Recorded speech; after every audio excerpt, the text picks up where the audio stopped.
Faktor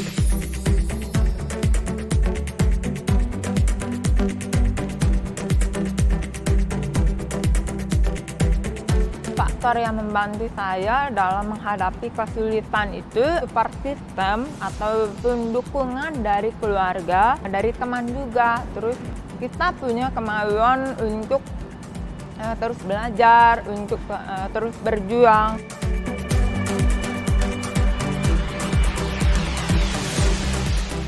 Halo, saya Grace Kurniadi. Dalam 12 menit ke depan, saya akan bercerita tentang perjuangan saya menjadi psikolog klinis tuli pertama di Indonesia.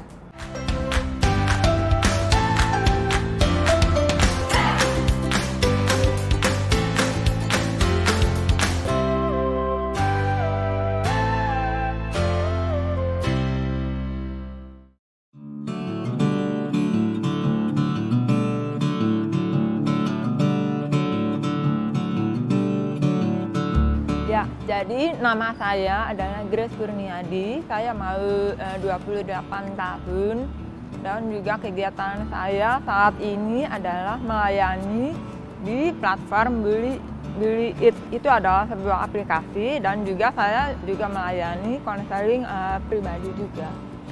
Jadi kalau pas waktu saya SD sampai ke kuliah, itu sebenarnya saya tidak langsung masuk, tapi ada melalui masa percobaan selama 3-4 bulan.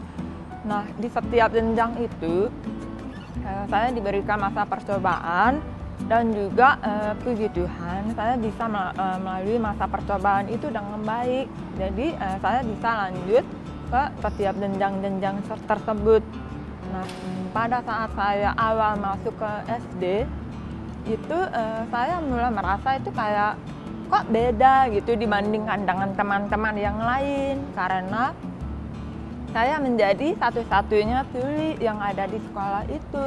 Ketika saya SMP ataupun saya SMA, itu perbedaan itu mulai makin besar. Jadi waktu itu saya cuma bisa menerima saja. Saya ingin berterima kasih pada sekolah-sekolah yang sudah menerima saya, sudah mendidik saya, dan saya bisa sampai di saat ini dan di titik ini. Setelah itu saya melanjutkan pendidikan saya ke S1 mengambil jurusan psikologi. Nah, selama itu kan memang ada 8 semester ya. Pada waktu saya semester 6, saya mengambil peminatan pendidikan. Sebelum saya lulus S1, saya sempat magang di klinik tumbuh kembang. Saya menjadi observer. Nah, di situ saya juga belajar berinteraksi bersama anak-anak berkebutuhan khusus. Sampai saat itu, jadi saya melanjutkan menyelesaikan S1 saya. Nah, setelah saya selesai S1, saya sempat kerja juga sebagai guru. Nah, gurunya ini adalah guru berkebutuhan khusus. Nah, meskipun saya mengambil peminatan pendidikan, saya merasa kurang bisa membantu permasalahan pada saat saya menjadi guru tersebut. Itu sebabnya saya mengambil peminatan psikologi klinis untuk lanjutkan pendidikan saya di S2. Kendala yang selalu saya alami dari SD sampai kuliah, kendalanya itu ada beberapa. Jadi yang pertama itu adalah ketika orang berbicara dengan saya itu membelakangi atau berjalan-jalan sehingga saya tidak bisa melihat gerakan bibirnya seperti apa, ataupun yang ketiga berbicaranya terlalu cepat.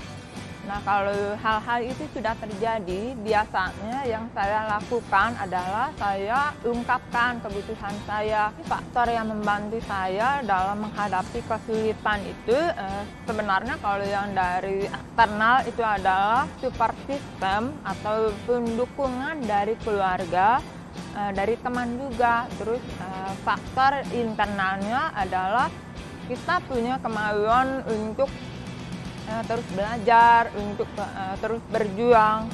Terus yang ketiga, belajar juga untuk tidak mudah baper. Jadi saya memilih menjadi psikolog secara pribadi karena sebetulnya saya juga kalau melihat dari kehidupan saya yang sebelum-sebelumnya, saya sejak umur 8 tahun itu sudah berinteraksi dengan individu berkebutuhan khusus yang tidak lain adalah adik saya sendiri dan tidak diketahui penyebabnya apa. Nah, dari situ saya merasa saya mau membantu anak-anak yang memiliki masalah kebutuhan khusus ataupun memang memiliki masalah, dan juga saya ingin membantu orang tuanya juga. Jadi tips bagi teman tuli untuk menyelesaikan pendidikannya di tingkat tinggi. Jadi yang pertama adalah kita harus berani mengungkapkan kebutuhan kita. Seperti kita bilang, kalau berbicara jangan terlalu tepat, terus jangan berjalan-jalan, terus menghadap ke mahasiswanya kalau misalnya mau berbicara. Yang kedua adalah kita usahakan untuk selalu membaca dulu, karena dengan membaca kita itu akan lebih mengerti. Kalau misalnya kita tidak membaca dulu pada saat dosen menjelaskan, kita akan sangat tertinggal banyak. Jadi akan sulit untuk mengejar itu. Jadi memang harus keluarin usaha lebih supaya bisa mengikuti pelajaran tersebut di perkuliahan. Kemudian yang ketiga adalah berani untuk meminta bantuan ataupun bertanya, jangan malu untuk meminta bantuan. Jadi yang menjadi support system utama bagi saya adalah papa dan mama. Terus yang kedua, teman. Jadi nasihat dari papa dan mama yang masih saya pegang sampai saat ini adalah jangan pernah berhenti untuk belajar. Karena bagaimanapun sepanjang kita masih hidup, kita akan terus belajar sampai akhir hayat kita. Dukungan keluarga itu sangat besar untuk saya. Kenapa? Karena mereka yang juga mendorong saya untuk berani mencoba, mendorong saya agar saya bisa lebih banyak membaca, agar saya bisa lebih berani untuk bersosialisasi dengan satu sama lain. Kalau dukungan dari teman-teman, biasanya bentuknya itu adalah dengan kemurahan hati mereka untuk meminjamkan catatan. Jadi bagi teman-teman tuli yang mau mencapai cita-citanya, pertama, kita tidak boleh lupa untuk terus belajar. Terus yang kedua, jangan mudah baper ataupun bawa perasaan. Nah, terus yang ketiga, berani minta bantuan. Jangan diam aja. Jadi kalau ada kesulitan, kita tanya untuk minta bantuan. Jadi yang keempat adalah disiplin untuk mengatur diri sendiri untuk belajar.